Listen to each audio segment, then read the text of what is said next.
कैसे हो मेरे प्रिय? आखिर क्या चल रहा है तुम्हारी जिंदगी में? जब भी कोई मिलता है तो उससे कहते हो जिंदगी बहुत अच्छी चल रही है, सब कुछ बढ़िया है। लेकिन असलियत तो केवल तुम ही जानते हो कि कितनी सारी मुश्किलों ने, कितनी सारी जिम्मेदारियों ने तुम्हें जकड़ा हुआ है। और तुम इन परेशानियों से मुक्ति प्राप्त करना चाहते हो, लेकिन समाधान तुम्हें नहीं मिल पा रहा। तुम्हारी मन की हर बात जानते हैं, क्योंकि दुख के दिनों में जब तुमने उन्हें पुकारा है तो यूं मत समझना कि तुम्हारी उन्होंने नहीं सुनी। तुम्हारी एक एक प्रार्थना अब रंग ला रही है, क्योंकि अचानक से तुम्हारी जिंदगी में अब कुछ सकारात्मक परिवर्तन होने जा रहे हैं। यह संदेश तुम्हारे सामने आया है, वह भी बिना सर्च किए। इसे छोटी मोटी बात मत समझना, क्योंकि अब कुछ अच्छा होने वाला है। नियम करोली बाबा ने तुम्हारी सुन ली है और वह तुम्हें खुद राह दिखाने आ गए हैं। जो तुम्हारे मन में निराशा है कि लोग कितने अच्छी अच्छी जिंदगी जी रहे हैं, लाखों करोड़ों की कार ले रहे हैं, महंगे महंगे फोन चला रहे हैं, लेकिन आज भी मेरी जिंदगी में हर चीज की कमी है। अच्छे रिश्तों की कमी है, बहुत सारे पैसों की कमी है, एक अच्छे मुकाम की कमी है, इज्जत मान सम्मान की कमी है। आखिर वो मुझे कब मिलेगा? मन में बस यही सवाल बार बार आता है। जब अपने साथ वाले लोगों को आगे बढ़ता हुआ देखते हो, जब तुम्हारे साथ पड़े हुए लोगों को अच्छी बड़ी नौकरी में देखते हो, तो भगवान से सवाल जरूर करते होंगे कि हे भगवान, आखिर मेरे इनसे कौन से बुरे कर्म थे कि मैं जिंदगी में आगे नहीं बढ़ पाया। कभी कभी तो ऐसा लगता है कि कोई गलत कदम उठा लूं, लेकिन माता पिता की शक्ल मुझे रोक लेती है। आखिर क्या होगा मेरे साथ? जिंदगी में यही चिंता हर वक्त मुझे सता रही है, मेरी रातों की नींद उड़ा रही है।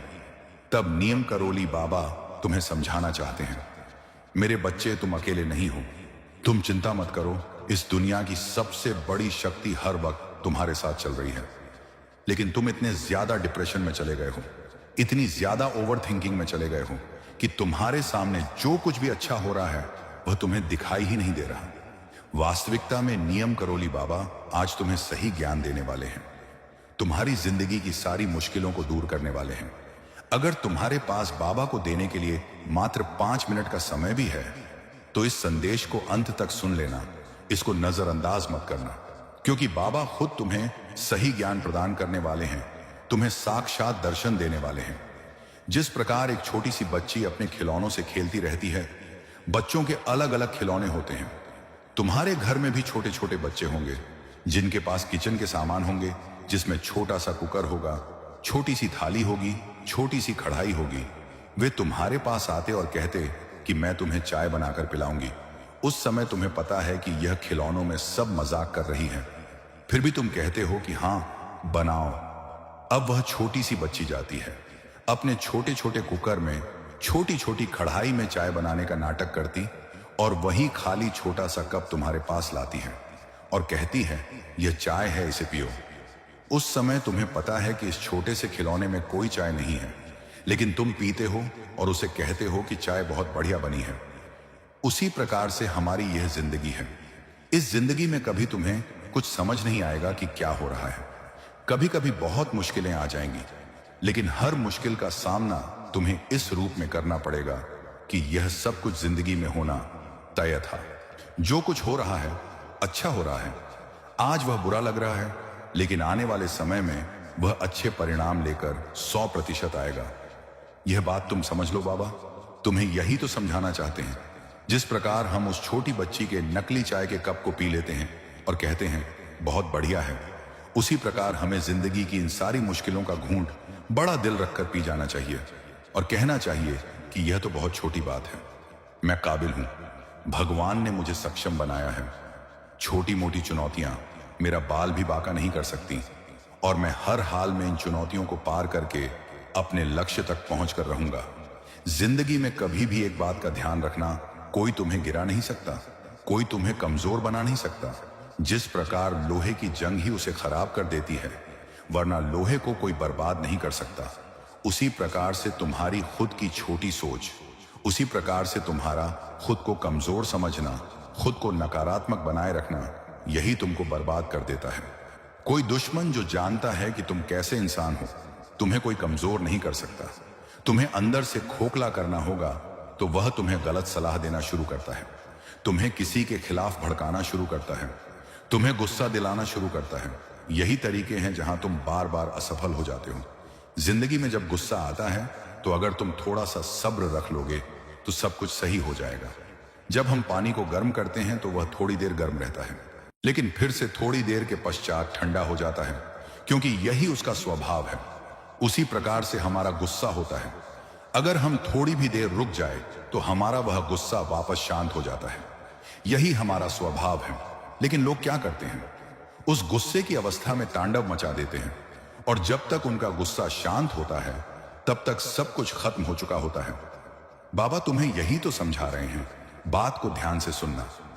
अब बाबा तुम्हें यह कहना चाहते कि मेरे बच्चे, अगर तुझे मुझ पर विश्वास है तो इस संदेश को अंत तक सुन लेना, क्योंकि तुझे इसे 3 नियम बताने जा रहा हूं, जिसे सुनने के बाद, जिसे अपनाने के बाद तेरी जिंदगी की सारी समस्याएं दूर हो जाएंगी। मन में जो सवाल चल रहे हैं उन सवालों का समाधान तुझे मिल जाएगा। हर हाल में तेरी विजय तय हो जाएगी। बस इन 3 नियमों को तू अपने जीवन में अपना लेना और इस संदेश को बिल्कुल अंत तक सुनते रहना। अगर आप भी नियम करोली बाबा के सच्चे भक्त हो तो वीडियो को अंत तक देखते रहना। सबसे पहले इस वीडियो को एक प्यारा सा लाइक कर देना और जल्दी से इस चैनल सनातन टीवी को सब्सक्राइब कर लेना, ताकि बाबा के संदेश आपको समय समय पर मिलते रहे। सबसे पहला नियम जो तुम्हें अपनी जिंदगी में बनाना है वह है हर हाल में अपने कर्मों को सही बनाए रखना। यह कलयुग का जमाना है और कलयुग हर संभव प्रयास करेगा तुम्हें अपने अधीन करने का। कभी कभी तुम्हारे दोस्त तुम्हें कहेंगे चलो पार्टी करते हैं, जहां पर वे लोग शराब पिएंगे, और एक बार तुमने उनकी बात मान ली, एक बार तुम उनके संग चले गए तो कलयुग के अधीन हो जाओगे, और एक बार इस चीज का चस्का लग गया तो फिर नशे की लत इतनी बुरी लग जाएगी कि सारा पैसा भी खो दोगे और अपना शरीर भी दांव पर लगा दोगे। धीरे धीरे लक्ष्य से भी भटक जाओगे और एक दिन सब कुछ खत्म हो जाएगा। इसलिए बाबा तुम्हें पहला नियम यही बनाने की सलाह दे रहे हैं कि अपने आप को कर्मठ बनाओ, अपने कर्मों के प्रति ईमानदार बनाओ। जवानी के इन दिनों में कई ऐसी परिस्थितियां बनेगी जहां पर तुम्हें अपने चरित्र को भी संभालना होगा, तुम्हें अपने शरीर को भी संभालना होगा, और तुम्हें अपनी जिम्मेदारियों का निर्वहन भी बहुत अच्छी तरह से करना होगा। इनको ही कर्म के प्रति निष्ठुर होता और कर्म के प्रति सच्ची ईमानदारी कहते। मान लो कोई दोस्त तुम्हारे पास आए और तुम्हें जरूरी काम के बीच में से उठाकर ले गए। वह दोस्ती किस काम की, तुम्हारे अंदर यह भाव होना चाहिए कि मैं इन्हें ना कहूं कि मैं अभी जरूरी काम में हूं, लेकिन तुम अपने काम को छोड़कर उनके साथ जा रहे हो, तो यह कर्मों के प्रति ईमानदारी नहीं कहलाएगी। लेकिन उनकी बातों में आकर तुम नशा कर रहे हो तो यह कर्मों के प्रति ईमानदारी नहीं कहलाएगी। बहुत सारे लोग होते हैं जो तुम्हें जुए सट्टे का आदी बना देते हैं। वे लोग तुम्हारे सामने बड़ी बड़ी बातें करते हैं, हमने यह बना लिया, हमने वो कर लिया। जब तुम देखते हो मार्केट में जो बड़े बड़े लोग बैठे हैं वह भी सट्टा खेलकर, जुआ खेलकर इतने बड़े बने हैं, तो तुम्हारे मन में एक ही विचार आता है, मैं मेहनत क्यों करूं? और तुम भी मैच के ऊपर, अलग अलग चीजों के ऊपर जुआ सट्टा लगाना शुरू कर दे। ऐसे कर्म इंसान का भाग्य दुर्भाग्य में बदल देते हैं। उस समय 2 पैसा ज्यादा आ जाएगा, 4 पैसा ज्यादा आ जाएगा, लेकिन अंत में एक साथ तुम्हारा सारा पैसा चला जाएगा। या तो वह पैसा हॉस्पिटल के बिलों में जाएगा, या तो वह पैसा व्यर्थ के कामों में जाएगा। लेकिन एक बात तो तय है, जुए सट्टे का एक भी पैसा तुम खुद पर इस्तेमाल नहीं कर पाओगे, क्योंकि वह बेईमानी का पैसा है। कर्मों में ईमानदारी। सबसे पहला नियम, जो काम कर रहे हो उसे शिद्दत से करो। 5 काम हाथ में मत लो, एक ही काम हाथ में लो, और उस काम को कुछ इस कद्र करो कि उसमें अपनी जान डाल दो, और जब तक काम पूरा ना हो तब तक उस काम को छोड़ना मत। तुम्हारी जिंदगी का यह पहला नियम तुमने अपना लिया तो आगे सफलता तय हो जाएगी और सारे चरित्र से गुण जुड़े हुए अवगुण दूर हो जाएंगे। दूसरा नियम तुम्हें बाबा ये अपनाने की सलाह दे रहे हैं कि चाहे जिंदगी में सूखी रोटी खा लेना, लेकिन कभी भी कर्जे के चक्कर में मत पड़ना, क्योंकि आज के इस दौर में छोटे छोटे बच्चे कर्ज में डूब जाने के कारण गलत कदम उठा रहे हैं। इंसान को ऐसा लगता है कि मेरे पड़ोसी ने कार ली है, अगर मैं कार नहीं लूंगा तो इनके सामने मैं छोटा कहलाऊंगा। अब वह व्यक्ति अपना मान सम्मान बढ़ाने के लिए 1 लाख रुपए, 2 लाख रुपए रखकर बाकी का लोन ले लेता है, और उसी प्रकार से थोड़े बहुत पैसे रखकर बाकी का लोन लगाकर महंगा मोबाइल फोन लेकर आ जाता है। अब हर महीने हजारों की किस्तें आ रही हैं। अब उन किस्तों को चुकाने में उसे मेहनत ज्यादा करनी पड़ रही है। पैसा तो नहीं आ रहा है, लेकिन हंस से ज्यादा हंस जा रहा है। सेविंग नहीं हो पा रही, बचत नहीं हो पा रही, सारा पैसा उस कार के लोन का ब्याज भरने में जा रहा है। अब मान लो जैसे तैसे तुम उस किश्त को दोगे तो इधर तुम्हारे घर का बैलेंस बिगड़ जाएगा, घर की जरूरत पूरी नहीं होगी, जिसके लिए व्यक्ति दूसरी जगह से कर्ज लेना शुरू कर देता है और ऐसे कर करके कर्ज के दलदल में फंस जाता है। एक समय ऐसा आ जाता है उसके ऊपर हजारों लाखों का कर्जा हो जाता है, रातों की नींद उड़ जाती है, एक सुख की कामना के पीछे उसका हर सुख खत्म हो जाता है। इसीलिए बाबा तुम्हें समझाना चाहते हैं कि चाहे सूखी रोटी खा लेना लेकिन कर्ज मत लेना, क्योंकि दिखावे के पीछे तुम कार ले लोगे, दिखावे के पीछे लोन पर तुम घर ले लोगे, दिखावे के पीछे तुम बहुत सारा कर्जा ले लोगे, लेकिन जब तुम उसे चुकाओगे तो सबसे ज्यादा तकलीफ तुम्हें ही होगी। और ये जो चीजें हैं ये 1 महीने में 2 महीने में पुरानी हो जाएगी, लेकिन इस कर्ज का जो भार है वह जिंदगी भर तुम्हारे माथे पर रहेगा। समाज में अपमान झेलना पड़ेगा, वो अलग तीसरा नियम। तुम्हें गुरुजी यह बनाने की सलाह दे रहे हैं, बहुत ध्यान से सुनना। बाबा कहते हैं, मेरे बच्चे, अगर तूने जिंदगी में यह नियम बना लिया तो इतना पैसा तेरे पास होगा कि तुझे जिंदगी का हर सुख मिल जाएगा, तेरे सर पर आया सारा कर्जा उतर जाएगा और तुम्हारे कर्म इतने प्रबल हो जाएंगे कि दुर्भाग्य भी सौभाग्य में बदल जाएगा। तीसरा नियम यह बनाने की सलाह तुम्हें बाबा दे रहे हैं कि तुम जितना पैसा कमा रहे हो उस पैसा का 1 पर 2 पर जितनी तुम्हारी इच्छा है, चाहे कम से कम या ज्यादा से ज्यादा एक हिस्सा तुम्हें जरूर निकालना है। मान लो तुम महीने के 10,000 रुपए कमा रहे हो और उसका तुमने 2 पर निकाला।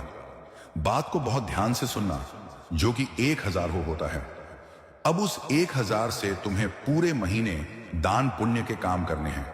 100 गौशाला में लगा दिए, 100 किसी जरूरतमंद की भलाई में लगा दिए, 100 किसी बच्चे की पढ़ाई में लगा दिए, बचे हुए पैसे किसी पशु के भोजन में लगा दिए।